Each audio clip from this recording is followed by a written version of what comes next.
Hi, I'm Renee, and today we're going to make a mask out of a few simple things that you have at home. What I did is I blew up a balloon, and this one I wanted to be a wearable mask, so I blew it up about the size of your head. And what I'm going to do is draw two eyes on it, like this.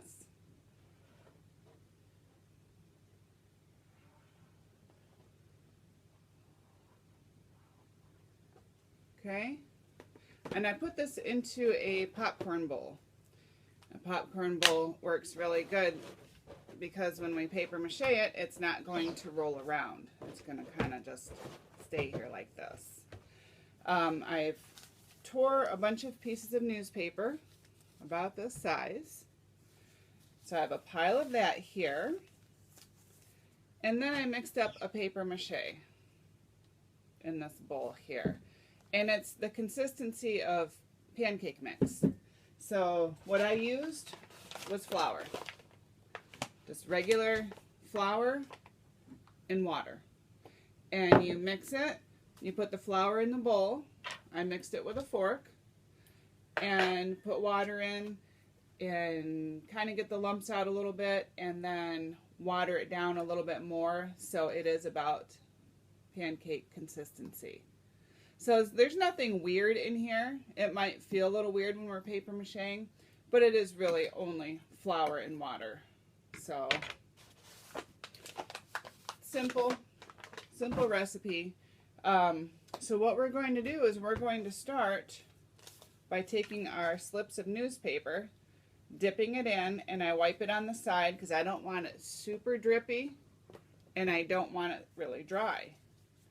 And I'm putting it on the balloon, and I'm going to start by going around the eyes, in between the eyes. And you want to kind of get one piece of paper at a time. Sometimes the newspaper sticks. A couple might stick together. So we want just one at a time going on this for right now. I'm going to go around the eye like this. Okay. The other eye. And I know it might feel a little weird, but like I said, it's only flour and water. So this is going to be the base of the mask. Step one to what we're doing. And you see how nicely the popcorn bowl holds my balloon in shape, so it's not going to roll around on me. And it keeps the mess all in one place. Also notice the newspaper I have down on the table. Makes it a lot easier to pick up when you're all done. And I'm going to keep going so it'll be kind of like a face shape. I'll show you what I have so far. Okay, you can recognize that it's going to kind of be a face shape here. And I'm going to check on the edges going around the edge of the face. Sometimes if you want a smaller piece of paper, just tear a smaller one. See? You don't want it too wet. Sometimes like this is starting to get a little drippy, a little wet. Sometimes I'll just take some of that drippiness with a dry piece of paper and soak it up and put it on there. Ultimately, for step one that we're doing, we're going to want at least 3 layers on this balloon of the newspaper and the flour and water. So what I'm doing is I'm going around the edge, making the edge nice. Because what's going to happen with this balloon is step one is going to take about a day to dry, and tomorrow you'll see that it's nice and dry and you can pop the balloon and then have the start of our mask. And when you do that, you're going to want a nice edge. If you can see where I've edged this side over here, meaning I just kind of went through and made this edge nice. Make sure it's a shape that I'm looking for. And now I'm going to have to go over to this side. You see the difference of the two sides here. And now I'm going to go to this side and work on this.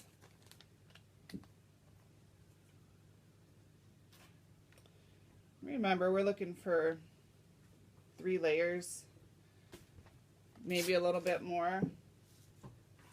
You don't want, if there's not enough layers on it, when you pop it, it'll just kind of crumble down into nothing. So we want to make sure we have a nice sturdy shape. This is also the same way you can make a piñata. The piñata, we've done this for birthday parties. Going over a balloon, cover it solidly with enough layers, pop the balloon, remove that, and then you'll have the paper mache to work with and put candy in. So you can make a piñata with the same mixture of flour and water. And that mixture of flour and water is the same thing as if you were making gravy.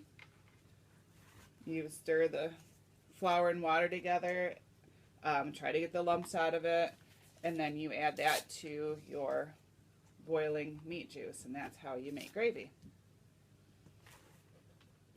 But instead we're using it for art. So technically you could eat it, but I absolutely wouldn't recommend it because it's probably pretty dirty with all these newspapers and, you know. So once again, I'm going around the edge a little bit. And like I said, you're going to want a total of 3 layers on this. And pay attention to your edges.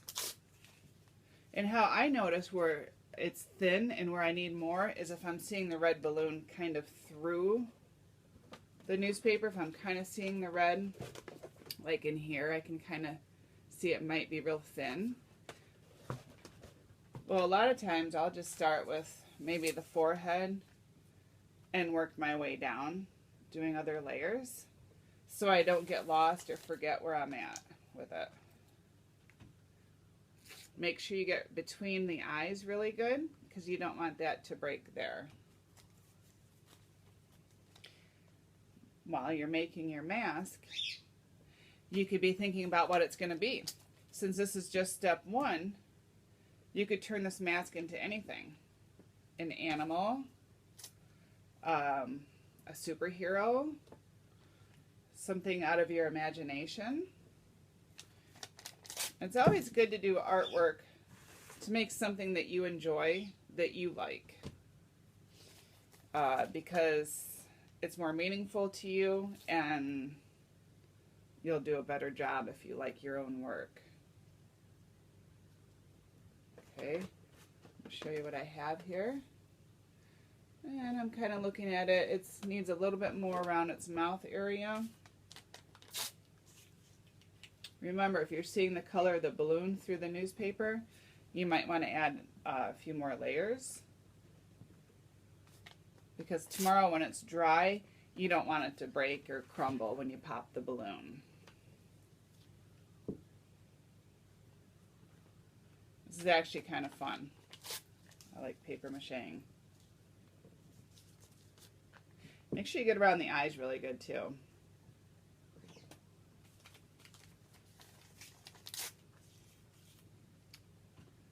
Let's see. So a good 3 layers.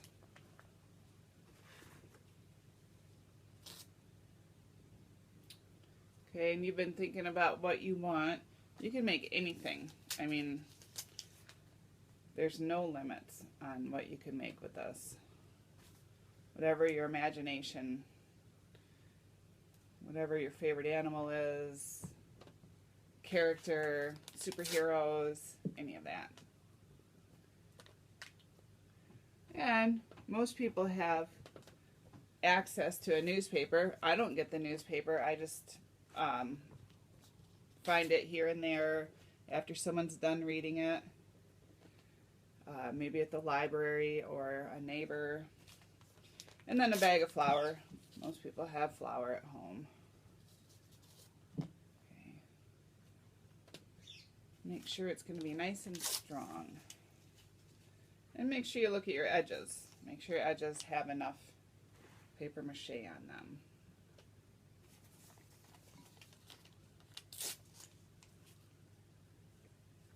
This is looking really good.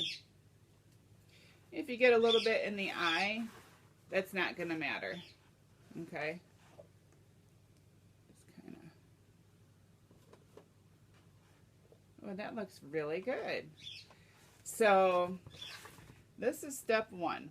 And another thing that I do a lot of times is I will dip my fingertips in the paper mache mixture and I'll pet it down. So notice how my balloon isn't super drippy and it's also not real dry, and you don't want pieces sticking up everywhere, okay? You want to pet it down like this. Go all around it.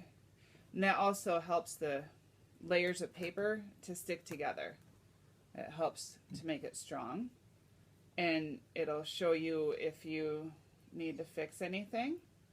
Remember, make sure to take care of your edges really good. Okay. Petting it down. We want a really nice product when it dries, because what it looks like now is how it's going to be when it dries. And if it's got paper sticking up all over it, you don't want that. You want it to be nice and strong. And I see part of my edge here that needs a little bit more. That. Perfect. All right. So step 1 is finished, and looks like that. Now, tomorrow, it'll probably take a day to dry, or overnight. So I'm going to set this aside. And I have one that I made yesterday. And this is what it looks like. So after you pop the balloon, it's going to be like this. Mine is about the size of my face that I could wear it. But this is only step 1. So step 2, we have to make it into a something. So that something would be, I use masking tape. Any kind of tape would work. I cut out a beak out of a cereal box. Basically a triangle, okay?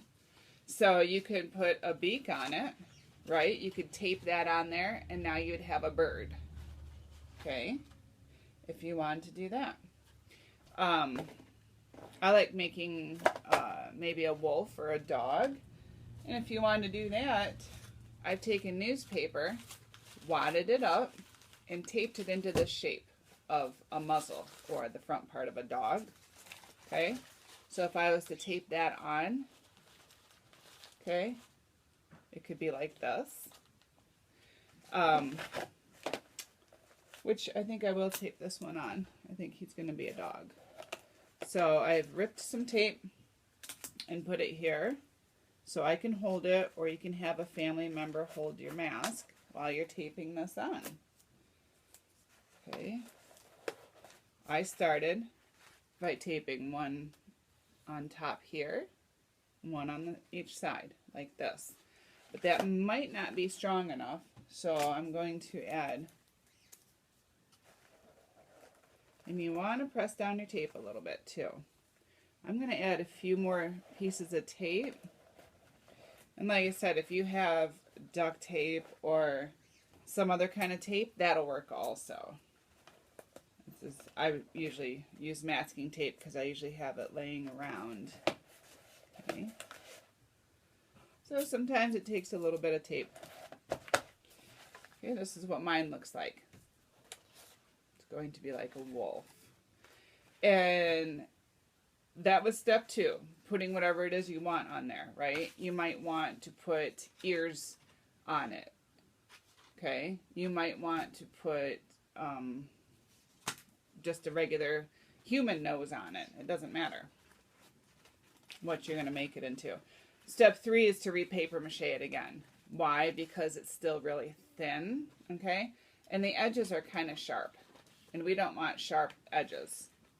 So what I'm going to do is, after you mix up your paper mache again, dip it in here, and I'm going to go around the edges. I'm going to fold it over the edges like this. And this is going to make my edges strong, so they're not thin and breaky and sharp. Also, if you're going to put a rubber band or a string on it, you're going to be putting a hole on the edge, and you don't want it to be weak there. So you go around, put part on the inside, and fold it over the edge. And this will help, so it's going to make it really strong. Okay. And when you paper mache this last time, you really only need one layer, as long as it's one good connecting layer. Okay. I tend to paper mache fast because I have been doing this for over 20 years. And I make masks and I make dolls. I can make dolls in the same way, just by starting out with a face that I like and then turning it into a doll. But I have pieces that have lasted that long. So this flour and water, it is very strong. Does the job. So I'm going around my edge, right? So it's the only thing on the inside really is going to be right around the edge that you folded. It's kind of a fun project on a rainy day. Of course, today it's raining, so sometimes if you got to be stuck inside, you could do something fun. Something different anyway. Okay, I've done my whole edge. So now we need to paper mache over this newspaper, right? So this nose that we made, I want to do a nice smooth layer of paper mache over it. And if you did a beak or whatever it is that you're doing, remember I paper mache fast because I've been doing it for so long. Okay? I know you guys probably won't be as fast. Connecting pieces are really important. Connecting the nose to the mask that you had made. Because this paper mache is like glue. And that's what we're doing, is we're gluing this nose or beak or whatever it is that you made to the mask.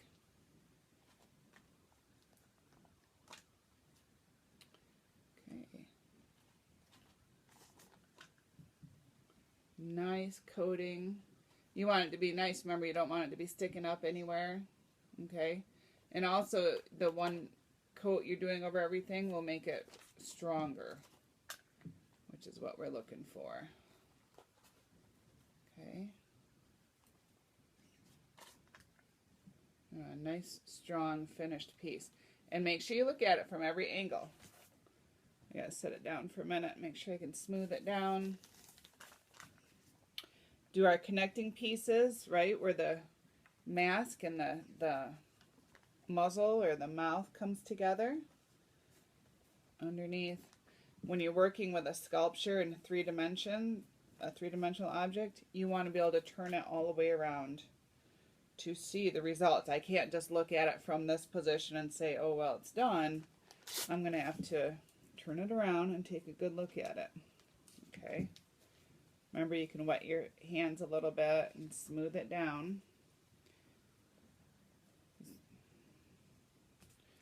Okay. So, you can pick it up and move it around a little bit. I say it looks pretty good.